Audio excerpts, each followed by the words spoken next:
ہر وقت ہر لمحہ ہمارے ساتھ رہنے والی ایک خوفناک مخلوق جو ہماری رگوں میں خون کی طرح دوڑتا ہے اور برائی کی طرف راغب کرتا ہے۔ انسان کا یہ ہم شکل ساتھی کون ہے جو موت تک ہمارے ساتھ رہتا ہے؟ آخر اس کا مقصد کیا ہے اور ہماری موت کے بعد وہ کہاں چلا جاتا ہے؟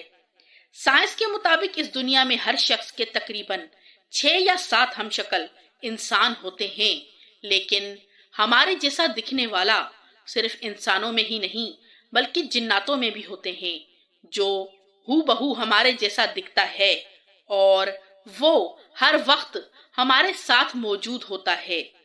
اسلامی روایتوں میں اسے کریم یا ہمزاد کا نام دیا گیا ہے۔ دراصل روح تمام جانداروں میں زندگی کی علامت کی وجہ ہے۔ صوفیہ کے بقول انسان روح، نفس اور خاک کا مرکب ہے اور انسانی جسم میں 2 روحیں ہوتی ہیں، ایک لطیف روح جو پورے جسم میں جاری و ساری ہے اور جس کے بنا زندگی ناممکن ہے، اور دوسری پیکر نور جو نفس سے جڑا ہوتا ہے۔ پہلی روح اسلامی عقائد کے مطابق موت کے بعد اس دنیا سے واپس چلی جاتی ہے۔ یہ وہی روح ہے جسے عہد الس کیا گیا تھا، جبکہ دوسری قسم کی روح جو صوفیہ کرام نے ہمزاد قرار دیا ہے، جس کی منزل کہیں اور ہے اور وہ صرف موت تک ہی ہمارا ساتھی بنا رہتا ہے۔ ہمزاد دراصل کسی بھوت، پریت یا دیوی دیوتا کا نام نہیں ہے، بلکہ جب بھی انسان کے ہاں کسی بچے کی پیدائش ہوتی ہے تو اس کے ساتھ ایک جن اور ایک فرشتہ پیدا ہوتا ہے۔ اس جن کو ہی عربی میں وسواس اور فارسی میں ہمزاد کہتے ہیں۔ یہ انسانوں کو بری باتوں کی ترغیب دیتا ہے، دل و دماغ میں شر پیدا کرتا ہے اور موت تک اس انسان کے ساتھ رہتا ہے۔ ہمزاد شکل و صورت میں بالکل اسی انسان کے جیسا ہوتا ہے جس کے ساتھ وہ پیدا ہوتا ہے، اور ہمزاد انسان کے ساتھ سوتے، جاگتے، اٹھتے بیٹھتے ہر وقت ساتھ ہوتا ہے۔ ابن کثیر کے مطابق جب اللہ نے ابلیس کو مہلت دی اور اس نے قسم کھائی کہ وہ انسان کو بہکائے گا تو اللہ نے اس کے اس چیلنج کو قبول کر لیا کہ تو جس طرح چاہے تا قیامت کوشش کر لے۔ اس پر ابلیس نے اللہ سے کچھ ہتھیار طلب کیے، لہٰذا اس پر اللہ نے فرمایا کہ انسان کے ہر بچے کے ساتھ تیرا ایک بچہ پیدا ہوگا، تجھے ان کے دل تک رسائی دی جائے گی اور تو خون کی طرح ان کی رگوں میں دوڑے گا۔ کریم یا ہمزاد بالکل انسان کی شکل و صورت کا ہوتا ہے، اس کا چال ڈھال، بات کرنے کا طریقہ اور آواز سب کچھ اسی انسان کے جیسا ہوتا ہے جس کے ساتھ وہ پیدا ہوا ہو۔ ساری زندگی اس انسان کے ساتھ رہنے کی وجہ سے ہمزاد اس شخص کے بارے میں ہر ایک چیز جانتا ہے، وہ چیزیں بھی جو انسان تنہائی میں کرتا رہا اور وہ تمام باتیں بھی جو باقی دنیا کے لیے ایک راز ہے۔ جب کسی شخص کی موت ہوتی ہے تو ہمزاد اس کا ساتھ چھوڑ دیتا ہے اور کسی غیبی مقام پر چلا جاتا ہے جہاں وہ تا قیامت رہے گا، اور قیامت کے دن اسے موت آئے گی۔ علماء نے لکھا ہے کہ جو آدمی نیک ہوتا ہے اس کا ہمزاد بھی اس کی صحبت کی وجہ سے نیک و صالح ہو جاتا ہے، اور جو شخص کفر اور برائی میں مبتلا رہتا ہے تو اس کا ہمزاد بھی کافر اور مشرک بن جاتا ہے۔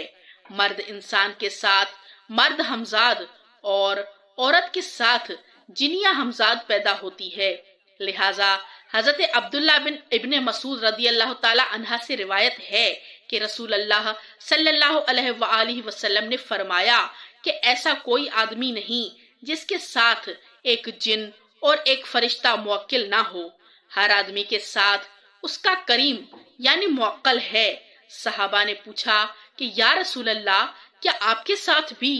تو اس پر آپ نے فرمایا ہاں میرے ساتھ بھی، مگر اللہ نے مجھ کو اس پر غالب کر دیا ہے، وہ اسلام لے آیا ہے، بس اب وہ مجھے بھلائی کے سوا اور کچھ ترغیب نہیں دیتا۔ اسی طرح ایک صحابی رسول حضرت وہب بن منوع نے فرمایا کہ ہر انسان کے ساتھ ایک شیطان ہوتا ہے جو اس کے ساتھ مقرر ہے۔ کافر کا شیطان کافر کے ساتھ اس کے کھانے کے ساتھ کھاتا ہے، اس کے ساتھ اس کے پانی سے پیتا ہے اور اس کے ساتھ اس کے بستر پر سوتا ہے، لیکن مومن کا شیطان مومن سے چھپا رہتا ہے اور اس کی طاق میں رہتا ہے کہ وہ مومن اپنی عقل سے کب غافل ہو اور وہ اس کا فائدہ اٹھائے۔ دنیا میں ہمزاد کے بارے میں تحقیق و تفتیش صرف ماہر روحانیت اور صوفیاء کرام ہی نہیں کی، بلکہ جدید سائنسدانوں نے بھی کی۔ اس موضوع پر کافی کچھ تحقیق کی گئی ہے۔ سب سے پہلے 19ویں صدی کے آغاز میں سوویت یونین نے ہمزاد پر ریسرچ کا کام شروع کیا تھا، اسے سائنسدانوں نے اورا کا نام دیا تھا، اور اس حوالے سے اورا کی تصویر لینے کا اہتمام بھی کیا گیا تھا۔ اس مقصد کے لیے خاص قسم کے کیمراز اور خاص قسم کے کیمیکلز تیار کیے گئے تھے۔ چنانچہ پہلی مرتبہ ہمزاد کی عجیب و غریب تصویر سامنے آئی، جسے انسانی جسم سے نکلنے والی روشنی یا انرجی قرار دیا گیا۔ جادو کی دنیا میں ہمزاد کو ایک خاص مقام حاصل ہے۔ کالے جادو اور سفلی جادو میں ہمزاد کو بہت اہمیت دی جاتی ہے۔ جادوگر یا عامل اس ہمزاد جن سے معاہدہ کر کے اس کی مدد سے جائز اور ناجائز کام کرواتے ہیں، لیکن اس معاہدے میں ہمزاد عامل سے ایسی شرطیں پوری کرواتا ہے جس سے وہ ایمان سے ہاتھ دھو بیٹھتا ہے اور شیطان کا پیروکار بن جاتا ہے۔ کمزور عقائد رکھنے والے مسلمان جب ان عاملین کے پاس جاتے ہیں تو یہ ان لوگوں کو ایسی ایسی باتیں بتاتے ہیں جسے اس شخص کے سوا اور کوئی نہیں جانتا، لہذا ایسے لوگ ان عاملین کے دھوکے میں آ جاتے ہیں۔ دراصل وہ عاملین ہمزاد سے اس شخص کے متعلق تمام جانکاریاں حاصل کر لیتے ہیں اور لوگوں کو بے وقوف بناتے ہیں۔ جو عاملین لوگوں کو روحوں سے ملاقات کرواتے ہیں وہ بھی دراصل ان ہمزادوں سے کرواتے ہیں، کیونکہ موت کے بعد ارواح کی دنیا سے رابطہ ناممکن ہے۔ ہمزاد کو تفخیری یا قابو کرنا ایک خطرناک عمل ہے، کیونکہ موقع پاتے ہی ہمزاد عاملین کو ہلاک کر دیتا ہے۔ اسی طرح بہت سارے عاملین ایسے ہیں جو ہمزاد کو قابو کر کے غیر شرعی اور حرام کام کرواتے ہیں، لیکن جب وہ ہمزاد کے غلب کا شکار ہوتے ہیں تو ان کا انجام عبرتناک ہو جاتا ہے۔